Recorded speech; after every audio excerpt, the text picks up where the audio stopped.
এনিটক চাই থকাৰ বাবে ধন্যবাদ ষ্টুডিঅত মই নিজৰা দিব লাইছো এই মুহূৰ্তৰ এক অত্যন্ত গুৰুত্বপূৰ্ণ খবৰ আজি এপিসিসিৰ সভাপতিয়ে আনুষ্ঠানিকভাৱে দায়িত্বভাৰ গ্ৰহণ কৰিছে সভাপতিৰ দায়িত্ব গ্ৰহণ কৰিছে আজি গৌৰৱ গগৈ আৰু ৰাজীৱ ভৱনত উপস্থিত হোৱাৰ পাছতে ভূপেন বৰাৰ পৰা দায়িত্বভাৰ গ্ৰহণ কৰিছে আৰু আজিৰ পৰা সভাপতিৰ দায়িত্ব গ্ৰহণ কৰিব গৌৰৱ গগৈ সবিশেষ সবিস্তাৰে জনাবলৈ যত্ন কৰি এনিটক চাই থকা প্ৰতিগৰাকী দৰ্শক আজি আনুষ্ঠানিকভাৱে এপিসিসিৰ সভাপতিৰ দায়িত্ব ললে গৌৰৱ গগৈ ৰাজীৱ ভৱনত উপস্থিত হৈছিল এপিসিসিৰ নৱনিযুক্ত সভাপতি গৌৰৱ গগৈ উপস্থিত হৈ প্ৰয়াত প্ৰাক্তন মুখ্যমন্ত্ৰী তথা পিতৃ তৰুণ গগৈৰ প্ৰতিচ্ছবিত শ্ৰদ্ধাঞ্জলি জনাইছে আৰু দায়িত্বভাৰ গ্ৰহণৰ অনুষ্ঠানটো সুন্দৰকৈ আয়োজন কৰাৰ বাবে দলৰ সকলোকে ধন্যবাদ জনাইছে গৌৰৱ গগৈ তাৰ পাছতে ৰাজীৱ ভৱনত আনুষ্ঠানিকভাৱে গ্ৰহণ কৰিছে দায়িত্বভাৰ ৰাজীৱ ভৱনত ভূপেন বৰাৰ পৰা গৌৰৱ গগৈয়ে গ্ৰহণ কৰিছে দায়িত্বভাৰ আমি জনাবলৈ যত্ন কৰিছো এই মুহূৰ্তৰ এক অত্যন্ত গুৰুত্বপূৰ্ণ খবৰ আজি আনুষ্ঠানিকভাৱে এপিসিসিৰ সভাপতিৰ দায়িত্ব ললে গৌৰৱ গগৈয়ে ৰাজীৱ ভৱনত উপস্থিত হৈ এপিসিসিৰ নৱনিযুক্ত সভাপতিয়ে দায়িত্বভাৰ গ্ৰহণ কৰিছে গৌৰৱ গগৈয়ে গ্ৰহণ কৰিছে সভাপতিৰ দায়িত্ব আৰু উপস্থিত হৈ প্ৰয়াত ৰাজীৱ ভৱনত উপস্থিত হৈ প্ৰয়াত মুখ্যমন্ত্ৰী তথা পিতৃ তৰুণ গগৈৰ প্ৰতিচ্ছবিত জনাইছে শ্ৰদ্ধাঞ্জলি আৰু দায়িত্বভাৰ গ্ৰহণ কৰাৰ পাছতে অনুষ্ঠানটো সুন্দৰকৈ আয়োজন কৰাৰ বাবে দলৰ সকলোকে ধন্যবাদ জনাইছে গৌৰৱ গগৈয়ে তাৰ পাছতে ৰাজীৱ ভৱনত আনুষ্ঠানিকভাৱে গ্ৰহণ কৰিছে দায়িত্বভাৰ ৰাজীৱ ভৱনত ভূপেন বৰাৰ পৰা গৌৰৱ গগৈয়ে গ্ৰহণ কৰিছে দায়িত্বভাৰ আৰু তাৰ পূৰ্বে দায়িত্বভাৰ লোৱাৰ পূৰ্বে দৰ্শন কৰিছিল কামাখ্যা পুৱাই কামাখ্যা মন্দিৰত উপস্থিত হৈছিল গৌৰৱ গগৈ তাৰ পাছতে ৰাজীৱ ভৱনত উপস্থিত হৈ আনুষ্ঠানিকভাৱে দায়িত্ব গ্ৰহণ কৰে আজি আনুষ্ঠানিকভাৱে এপিসিসিৰ সভাপতি দায়িত্ব গ্ৰহণ কৰে গৌৰৱ গগৈয়ে ৰাজীৱ ভৱনত ভূপেন বৰাৰ পৰা গৌৰৱ গগৈয়ে গ্ৰহণ কৰিছে দায়িত্বভাৰ ৰাজীৱ ভৱনত উপস্থিত হৈ এপিসিসিৰ নৱনিযুক্ত সভাপতি গৌৰৱ গগৈয়ে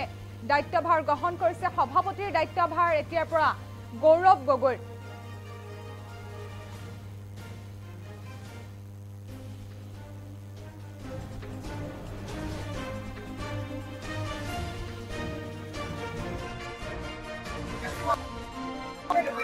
মই আগতে কৈ দিওঁ ভূপেন বৰা ডাঙৰীয়াৰ প্ৰদেশ কংগ্ৰেছৰ দায়িত্ব লগতে এজন জ্যেষ্ঠৰ আশীৰ্বাদ আমাক প্ৰদান কৰিছে এই ক্ষেত্ৰত আমি তেখেতক দলৰ প্ৰতি যি ত্যাগ আৰু বলিদান কৰিলে আমি সকলোৱে তেখেতৰ প্ৰতি কৃতজ্ঞতা জ্ঞাপন কৰিছো প্ৰথম দিনৰ পৰাই প্ৰদেশ কংগ্ৰেছৰ সভাপতি হিচাপে তেখেতে এই ৰাজীৱ ভৱনৰ এক প্ৰদেশ কংগ্ৰেছৰ কাৰ্যালয়ত যোৱা বিধানসভা নিৰ্বাচনৰ পিছত আজি তাৰিখত যি মূল প্ৰশ্ন এলায়েন্স এই এলায়েন্সৰ প্ৰসংগত সেই সময়তো এটা গুৰুত্বপূৰ্ণ চৰ্চা আছিল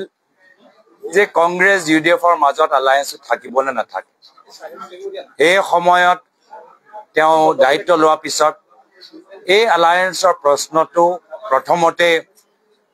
আমালোকৰ সকলোৰ লগত আলোচনা কৰি পৰৱৰ্তী সময়ত এলায়েন্সটো তেওঁলোকে ভংগ কৰিলে লগে লগে যি সময়ত ৰাহুল গান্ধী ডাঙৰীয়াই কন্যাকুমাৰীৰ পৰা কাশ্মীৰলৈকে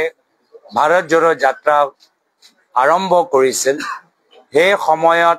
অসম প্ৰদেশ কংগ্ৰেছক এটা নিৰ্দেশ দিয়া গ'ল যে অসম এটা ৰাজ্য হওক য'ত তেওঁলোকে অকলে ধুবুৰীৰ পৰা শদিয়ালৈকে এটা ভাৰত জোড়ো অসম যাত্ৰা কৰক আৰু সেই যাত্ৰা তেওঁক ওপৰত দায়িত্ব দিয়া গ'ল সকলোৱে জানে যে আমাৰ দলৰ কাৰণে এটা স্মৰণীয় যাত্ৰা আছিল আৰু তাৰ পিছত আমাৰ দলটোক বিভিন্ন ক্ষেত্ৰত উৎসাহ উদ্দীপনা সৃষ্টি কৰিবলৈ বিভিন্ন ধৰণৰ প্ৰচাৰ তেওঁলোকে আগবঢ়ালে চাঙে চাঙে হওক বাগানে বাগানে হওক বিভিন্ন ধৰণৰ প্ৰচাৰ আৰু নতুন প্ৰচাৰৰ কথা আমালোকক আহ্বান জনালে যে আগভাগ ল'ব লাগে লগতে বিভিন্ন ভাতৃ ভগ্নী সংগঠনৰ ওপৰত NSY যুৱ কংগ্ৰেছ সামাজিক মাধ্যম বিভিন্ন সেল তেওঁলোকে সৃষ্টি কৰিলে বিভিন্ন সাংগঠনিক ক্ষেত্ৰত মণ্ডল ব্লক জিলা কংগ্ৰেছৰ ওপৰতো তেওঁ বিশেষ চকু দিলে আজি মাত্ৰ আমি এটা খোজে লৈছো আজি যদিও এজন নতুন ব্যক্তি হিচাপে আমি আসনৰ ওপৰত বহিছো কিন্তু আমাৰ আদৰ্শ পুৰণি আমাৰ চিন্তাধাৰা পুৰণি আমাৰ আদৰ্শ আমাৰ চিন্তাধাৰা সংবিধানৰ ভিতৰত উল্লেখিত যে সকলো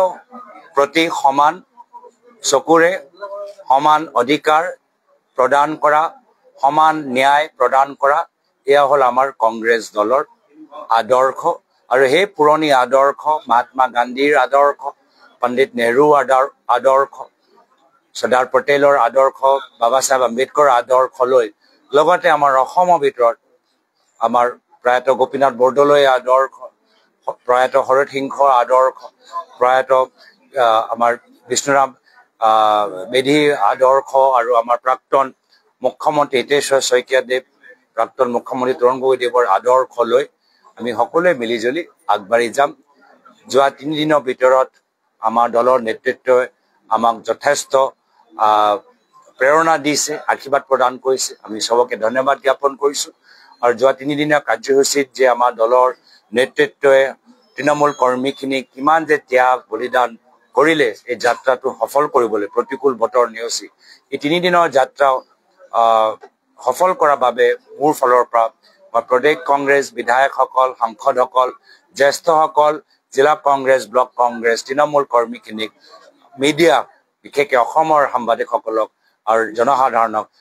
মোৰ হিয়া বৰা কৃতজ্ঞতা আৰু মৰম যাচি মই ইয়াতে নিজৰ কথাখিনি সামৰিছো আৰু আমাৰ ভূপেন বৰা ডাঙৰীয়াক চমুকে দুআষাৰ ক'বলৈ অনুৰোধ জনাইছো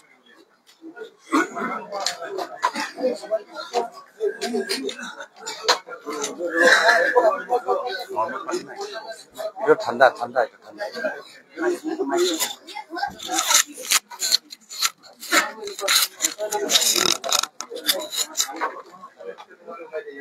মই অসমৰ ৰাইজক সাক্ষী কৰি পেলাই কৈছিলো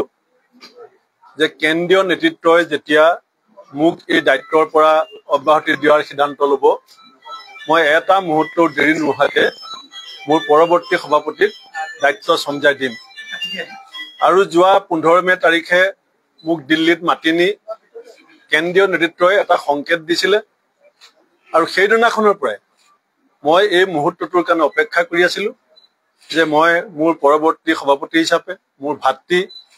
আমাৰ অসমৰ পৰা 3বাৰকৈ একেৰাহে সাংসদ হিচাপে নিৰ্বাচিত হোৱা